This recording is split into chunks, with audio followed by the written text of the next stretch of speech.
Bonjour à toutes et à tous, très content de vous retrouver en ce petit dimanche soir pour quelques réflexions de fin de semaine ou début de semaine sur ce que nous vivons, sur ce que nous traversons, chers amis. On va essayer de les traiter avec le sourire puisque, comme disait le proverbe chinois confucéen, il faut envisager les choses graves avec un peu de légèreté et appréhender les choses légères avec un peu de gravité. Donc je vais essayer de me retrouver, de faire ça entre les deux.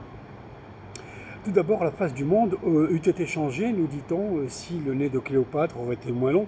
Je pense aussi que si on avait suivi les conseils du très avisé général de Gaulle concernant l'Europe, de l'Europe, oui, disait de Gaulle, de Paris à l'Oural, ou des Alpes à l'Oural, ou de Berlin à l'Oural, en évitant, ça il ne le disait pas, mais il le pensait tellement fort que tout le monde comprenait, en évitant de faire une Europe à la mesure et à la surface et aux mains des Américains. Donc une Europe sans passer par Washington ni par New York, les éviter comme on éviterait la peste. Or, certains ont choisi la peste, on les appellera des pestiférés, de l'otanisme, de l'Alliance Atlantique, Sarkozy qui a relancé ça. C'est vrai qu'Hollande n'a rien changé. Quant à Macron, il baigne dedans.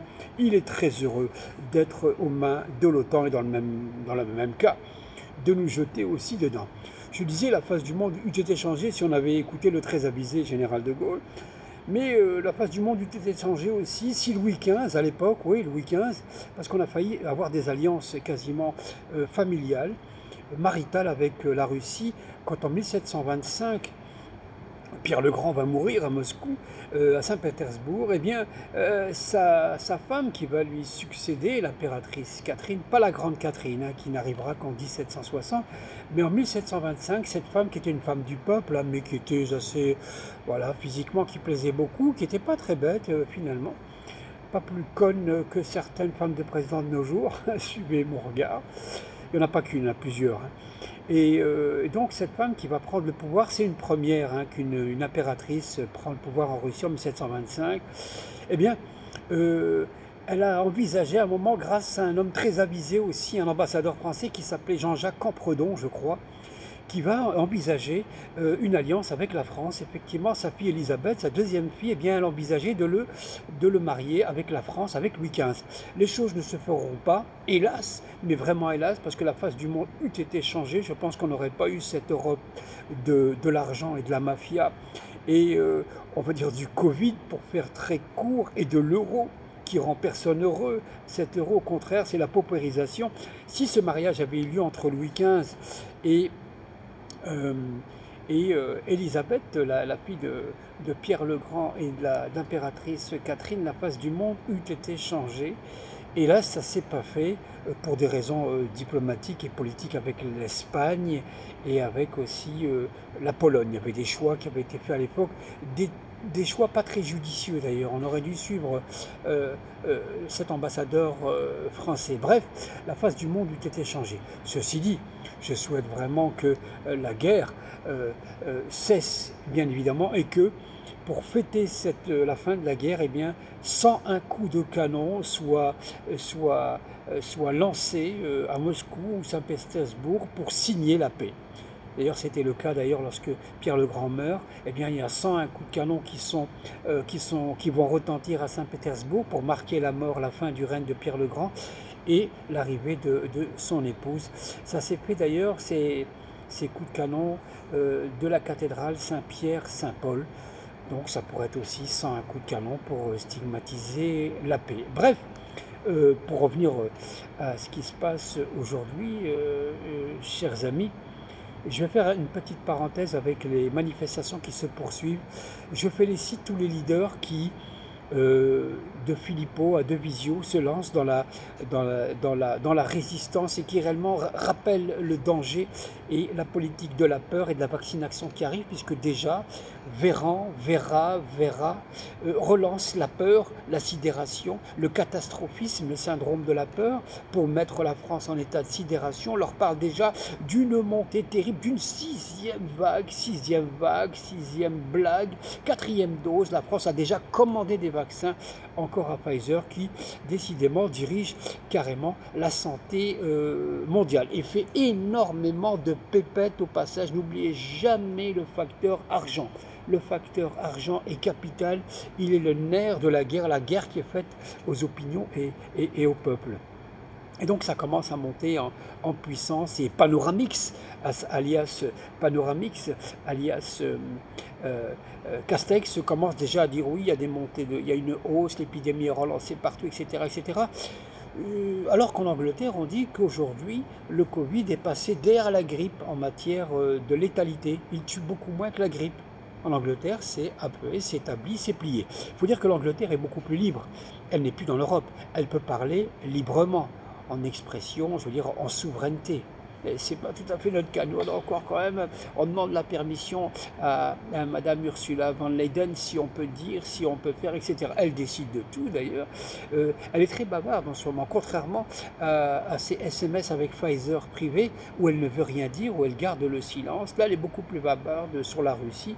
Elle s'exprime beaucoup, tout comme Macron d'ailleurs, est très bavard en ce moment. Il prend des poses de Napoléon ou de Gaulle. On voit qu'il y a une posture et ses discours ses mises en scène à la Kennedy avec ses chemises blanches, etc. Le téléphone collé comme un jeune amoureux de quelque chose ou de quelqu'un. On le voit passionné, enfin passionné, simulé surtout et instrumentalisé parce qu'il ne veut pas de campagne, il a très peur de se salir avec les autres candidat à la candidature, notamment avec Poutou, il n'aime pas le peuple. D'ailleurs, un de ses proches révèle Marc Andevel dans un de ses livres, un de ses proches a dit il faut liquider.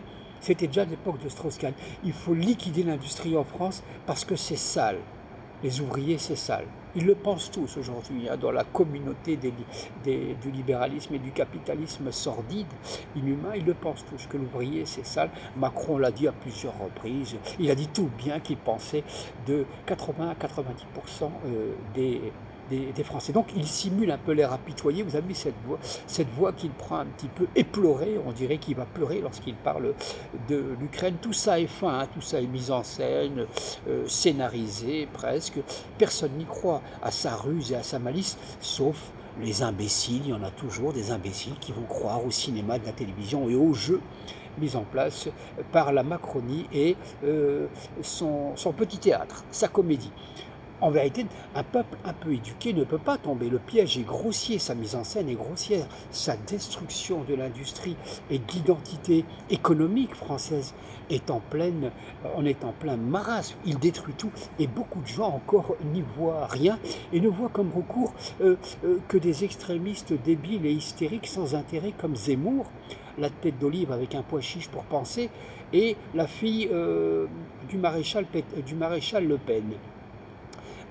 Je vous le dis tout de go, chers amis, il n'y a qu'un homme qui peut aujourd'hui en situation de sauver ce pays de la disette, de la destruction mais totale, c'est M. Mélenchon. C'est la France insoumise parce qu'elle porte bien son nom, elle est insoumise. C'est la seule qui ne veut pas se soumettre. Alors au début c'est la soumission, puis après j'espère bien que ce sera le Frexit, comme le souhaite aussi François Asselineau. Les Gilets jaunes ont d'instinct compris, les Gilets jaunes ont compris d'instinct la quintessence, l'esprit de la République. Et ils ont épousé en cela ce que pensait Victor Hugo. À la veille de la Révolution de 48, Victor Hugo, qui était pair de France, rentre à l'Assemblée et il voit que la police, en tous les cas, la milice bourgeoise, comme elle s'appelait, la garde nationale, se met en place pour taper sur le peuple en 48. Et le peuple crie « Vive la ligne ». La ligne, c'est plus ou moins l'armée, ce qui représente une autorité légale. Elle a confiance en cette armée qu'elle appelle la ligne. Elle n'a pas confiance aux milices bourgeoises parce que c'est elle, effectivement, qui va l'assassiner et la fracasser en 48. Victor Hugo a cette réflexion. Victor Hugo, il dit ceci. La liberté, la révolution et la République sont identiques. La liberté est le principe. La révolution est le moyen et la République est le résultat. D'instinct, les Gilets jaunes et les manifestants l'ont compris. Même s'ils n'ont pas fait de grandes écoles, ils n'arrivent pas à théoriser là-dessus, ils l'ont compris, c'est pourquoi ils insistent. Et ils ne lâchent rien, effectivement, de la contestation dans la rue. Et c'est pourquoi la brutalité de la réaction policière, donc la milice la milice bourgeoise, la garde nationale, celle de 48, c'est le même esprit qui la gouverne aujourd'hui, celle de la brutalité, de la répression aveugle, parce que le pouvoir financier ne veut pas perdre la main. Revenant au soutien aveugle de Mélenchon, sa nouvelle passion, sa nouvelle égérie, sa passionnariat, Zelensky, eh bien Macron les choisit bizarre quand même ses amis, puisque Zelensky n'est pas forcément quelqu'un de très fréquentable. Je ne sais pas si Macron est bien renseigné, mais Zelensky, selon les ONG, est un corrompu, et il est entouré que de corrompus. Bon. Il n'est pas le seul, hein. Quand on regarde ailleurs, il y a pas mal de corruption aussi. Il suffit de lire les livres qui sortent en France, et on voit que la corruption est massive. Zelensky est quand même un type qui aurait détourné près de 50 millions de dollars qui seraient dans les paradis fiscaux, des appartements à Londres, etc., fréquentant un milieu mafieux. D'ailleurs, l'Ukraine est un terroir, était une place forte de la corruption, de la pègre en Ukraine, et Zelensky ferait partie d'une espèce comme ça de carré de la pègre. D'ailleurs, son nom est apparu dans les Pandora Papers. Drôle de choisir de copains et de soutien pour Macron qui dit qu'il est l'honneur de l'Ukraine et patati patala. Je me demande d'ailleurs s'il ne parle pas de lui indirectement en parlant de Zelensky, en disant qu'il serait l'honneur, la résistance et tout. Alors ce type apparaît dans les Pandora Papers, qui est un ramassis de crapules et de voyous, hein, et d'assassins, le Panama Papers, comme les Pandora Papers, dans lequel Zelensky apparaît. Macron dit aussi qu'il n'y a pas de nazis là-bas. Alors, quand même lui rappeler qu'il y a quand même un drapeau nazi de 4 mètres sur 3 qui trône dans un des bâtiments publics de Kiev. Oh, rien que ça. Rappeler aussi qu'une rue a été rebaptisée du nom d'un ancien nazi, un grand ponte de la Wehrmacht sous Hitler, qui s'appelait Stepan Bandera, et ben, une rue de Kiev, une avenue a été inaugurée en son nom. À part ça, il n'y a pas de nazis là-bas, il n'y a rien, etc. Pourquoi aussi nos médias, qui nous informent, paraît-il, tellement bien, qui nous déforment un maximum, ne disent pas que Zelensky et l'Ukraine ultra-droitière a assassiné depuis 2014 13 000 Russes ukrainiens dans le Donbass. 13 000. Est-ce qu'en France, on accepterait que la Belgique ou la Suisse assassinent des milliers de Français sans broncher? Normalement, non. Peut-être que Macron laisserait faire, ou BFM TV dirait c'est pas vrai, ce sont des faux morts, etc. Bref, ça fait trop longtemps que ça dure, et l'OTAN, effectivement, ce rapace, ce charognard qui est l'OTAN, contre lequel De Gaulle s'est longtemps battu, eh bien, lui continue à avancer. Il a entouré la Russie, la Bulgarie, l'Estonie, la Lituanie, etc., la Pologne, enfin il y a des bases partout, et il s'apprêtait à nucléariser l'Ukraine. C'est pourquoi Vladimir Poutine a décidé que c'en était trop, protéger sa population déjà, et refuser que ce dernier grand pays l'encercle totalement et demain puisse lancer une attaque massive contre la Russie. Gouverner, c'est prévoir. Alors moi, j'aurais pas choisi cette situation, évidemment, mais c'est fait, donc le fait est là.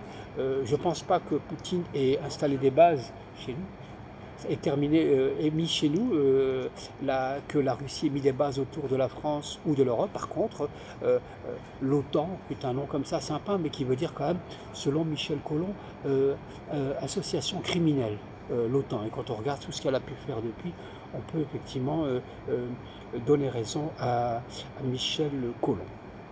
Voilà ce que je voulais dire brièvement sur la situation en général. Alors la peur, pour revenir sur la peur et la mise en scène de la peur, ça me rappelle deux livres, ça me rappelle ce que disait d'ailleurs Jean-Paul II en 78, je crois, n'ayez pas peur de la spiritualité. Voilà, ceux qui veulent qu'on s'éloigne de la spiritualité, autrement dit, nous empêcher de penser et de réfléchir par nous-mêmes, et de prendre du recul pour voir si on n'a pas affaire à une espèce d'organisation satanique, ça et là, qui voudrait, et qui a pris d'ailleurs possession un petit peu, et le contrôle déjà de notre vie sociale, économique, mais qui est aussi en train effectivement d'habiter notre conscient et notre inconscient.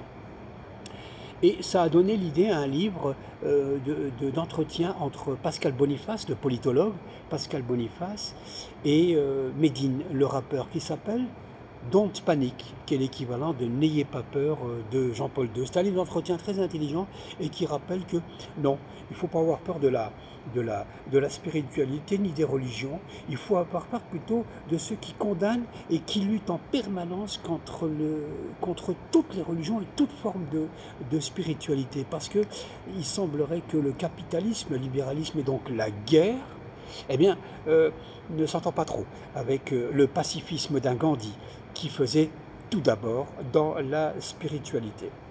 Voilà, j'espère avoir fait le tour de ce que je voulais vous dire aujourd'hui. Je vous salue, je vous remercie. Si vous voulez vous abonner, il faut appuyer sur la petite cloche.